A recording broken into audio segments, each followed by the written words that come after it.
So I open the door with this disgusted look on my face, and I grab the pizza out of the guy's hand and I throw the money at him and I slam the door in his face. Why? Well, first, we got to start with our mission. With firm faith, I believe and profess everything that the Catholic Church teaches. But for many reasons, the fullness of that message hasn't been getting out lately.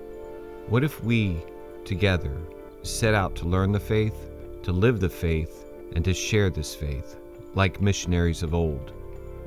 What would the world look like in 100 years? So I went to Home Depot this weekend, and they've taken down, I cannot believe it, they've taken down the rope line.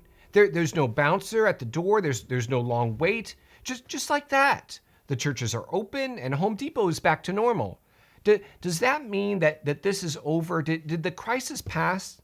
What happened to all the tyrannical governments that we were predicting? Am I going to have to think of something else to talk about on the show? No more drones, no more government tracking, no more Andrew Cuomo, no more Bill Gates. What's that lady's name in Chicago? We never even spoke about her. Can this really be over? Have we really come through the worst of this without our worst fears materializing? Or is it the complete opposite? When you look at all the examples of government overreach that did occur, all the stuff that they did get away with, have we seen right before our eyes the rise of a tyrannical state, or more precisely, many little tyrannical states run by little tyrants, all working together, taking away our civil liberties? I think today we live in a society of tyrants, little tyrants scattered all around the country, mayors, governors, unelected, faceless bureaucrats who took advantage of this crisis to make a power grab, to force their wills upon free citizens. They had an agenda. And because we elected them, or because they're rich, like Bill Gates, or because they're celebrities, like Alyssa Milano used to be, or they're scientific experts, like, what's that guy's name? Anthony Fauci. They all have authority and power. They have the authority and the power to force their will upon all of us. And I think we have just witnessed tons of examples of this. Oh, it's okay. They really do have some great ideas. Think how much better the world would be if we implemented their great ideas. I mean, haven't you ever had some great ideas? I have. Once I had this great idea that all pizzas should be delivered in 20 minutes or less. The pizza place didn't seem to like my idea, and I was just not in a position to force my idea on them. I didn't have the power or the authority. I just moved into my first apartment, and I ordered a pizza. I think I was probably watching the Dolphins lose again. Let's see. It was the 21st century, so yeah, that's what was happening. Well, after about 30 minutes, the pizza hadn't arrived, and I was getting terribly hungry. So a few minutes later, I lost my patience, and I called the pizza place. They apologized and assured me that it was on the way. But some 20 minutes later, there was still no pizza. So I called back again. And this time, I was much more insistent. Honestly, I was a jerk. I informed them that they better have that pizza there soon or else. They apologized again and assured me that it would be there soon. But 20 minutes later, there's still no pizza. I was starving. It's no wonder I didn't fall over dead at that moment. I used my last bit of energy to call the pizza place one more time. But this time, I said the magic words. Let me speak to the manager. And when the manager got on the phone, I let him have it. And as I'm chewing this guy out, there's a knock at the door. So I slammed the phone down. And you younger viewers will never know the exhilaration of slamming down a phone on a manager. Today, it's not the same effect.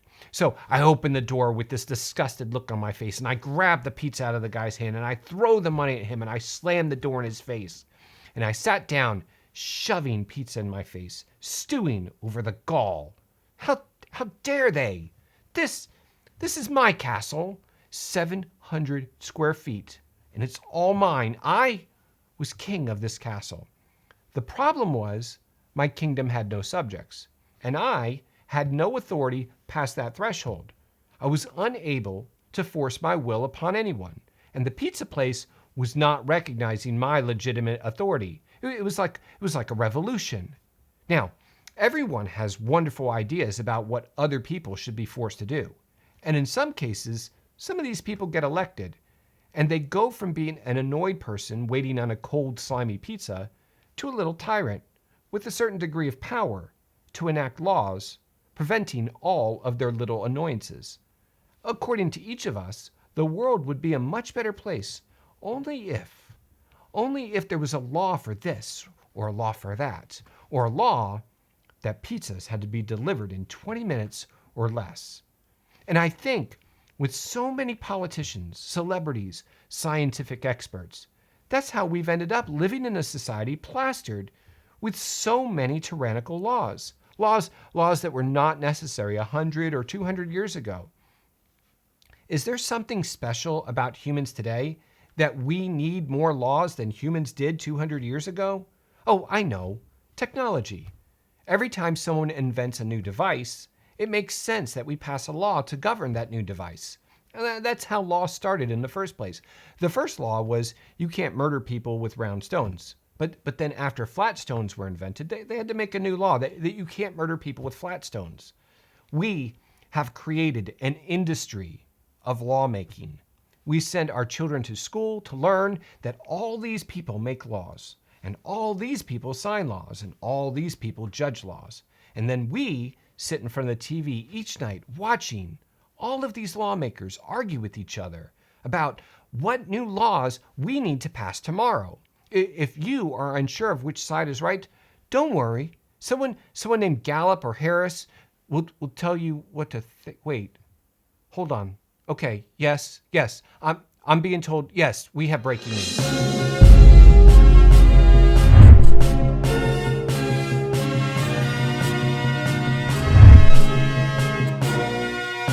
This just in to Laudare News. From Mr. Ladd, your high school civics teacher.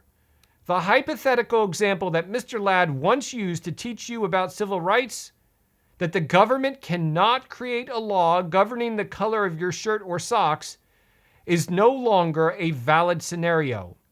In 1992, Mr. Ladd explained that the government cannot pass a law forcing you to wear blue socks because you have the right to wear red socks.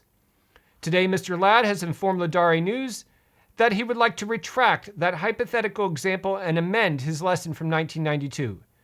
Mr. Ladd now explains that it seems as though the government is now able to not only enforce what clothing you wear and when you wear it, he explains that now the government, in order to keep you safe, is able to use cell phone data to track your movements, use drones to keep you in your home, arrest business owners for cutting your hair, arrest pastors for holding services at your church, to close your church permanently, and to completely disregard the Bill of Rights.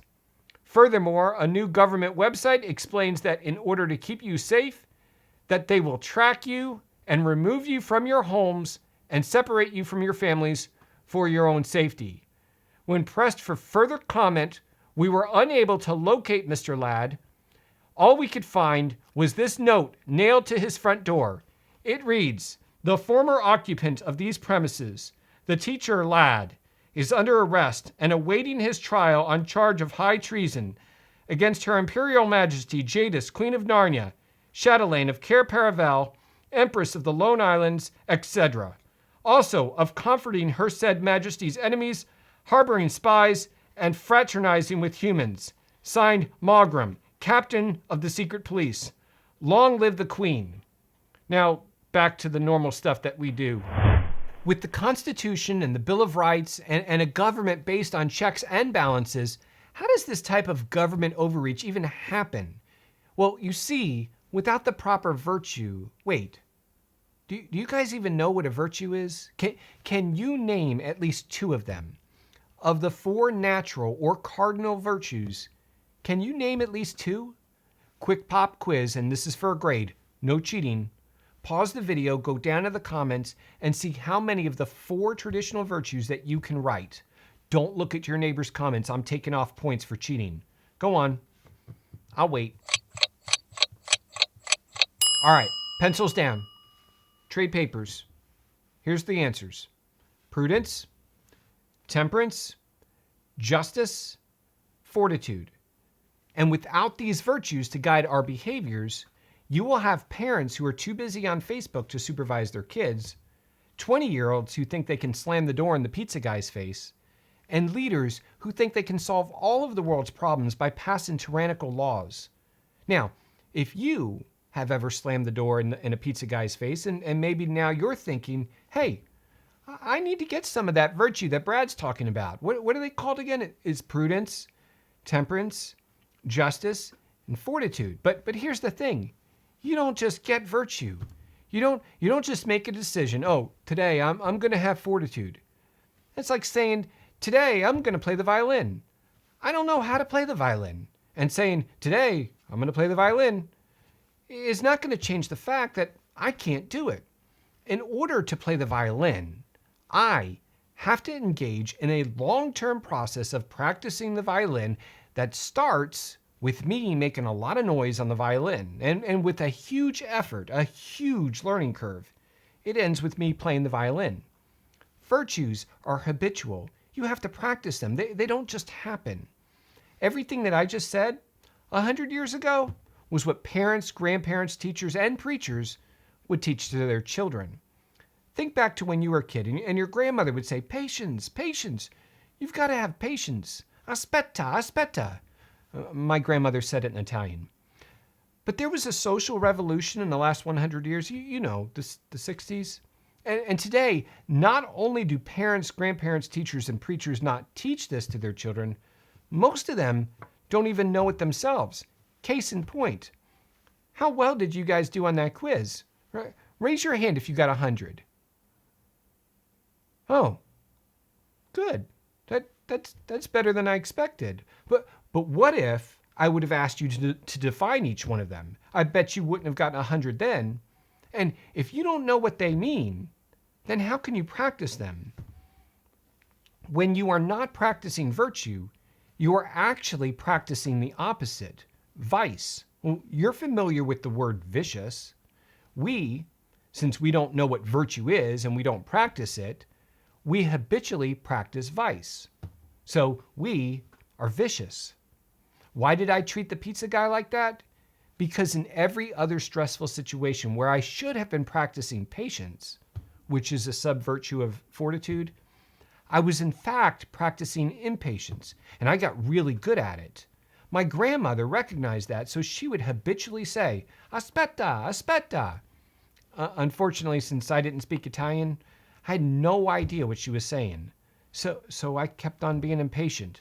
Now, as a viciously impatient person, to suit my viciousness, it would make sense to me, if I got elected, to pass laws that all pizzas must be delivered in less than 20 minutes. When we elect people who have not developed virtue but in fact have developed vice, they are good at being vicious, then guess what they do? When a difficult situation arises like what we're living through right now, they become little tyrants. And whenever a crisis arises, the motto of a little tyrant is to not let a crisis go to waste, to use the crisis to grab more power, and to mold society not to the good, but to their own personal vices. And that, my friends, is what we are witnessing in small places like Butte County and in big places like New York City. Little tyrants propagating illegitimate laws that suit their personal vices. When I wake up each morning, when my children wake up, the day will inevitably bring with it some trial, some difficulty. And the way that I respond will either nurture virtue or nurture vice. The decisions that I make in the midst of strife will determine what kind of man I become. And my children who watch me wrestle with an unkind world, they will also grow in virtue by my example. And if they see this, and if they learn from this, when they grow up, they will treat the pizza guy with dignity and respect. When you attempt to eliminate all of my difficulties, all of my needs, to create some utopia because you care about me, because you want to keep me safe, because you want to protect society, you rob me of my ability to practice virtue. If I don't struggle, I won't grow. And then when the pizza guy is late, I don't have the ability to handle it. And I become like you, a little tyrant. My children become tyrants. the society becomes a society of tyrants, which is always racing to create more and more laws. Because for some reason, I'm not quite sure why, today, people are acting very badly. This is a cycle by which tyranny grows. There is no way that this system will create a successful utopia. Legitimate authority does not rob me or my children of our ability to grow in virtue. And without virtue, culture collapses into tyranny. That is what we are witnessing. Vicious politicians, little tyrants who are taking advantage of this situation, attempting to create their own little utopian kingdoms and hoping no one will notice. Hey, little tyrant, we noticed, and we're praying for your conversion. Until then, click here to watch the last video. And remember, if we learn the faith, if we live the faith, and if we share the faith, what will the next 100 years look like? Join the mission. Are we afraid to admit that there's something malicious going on?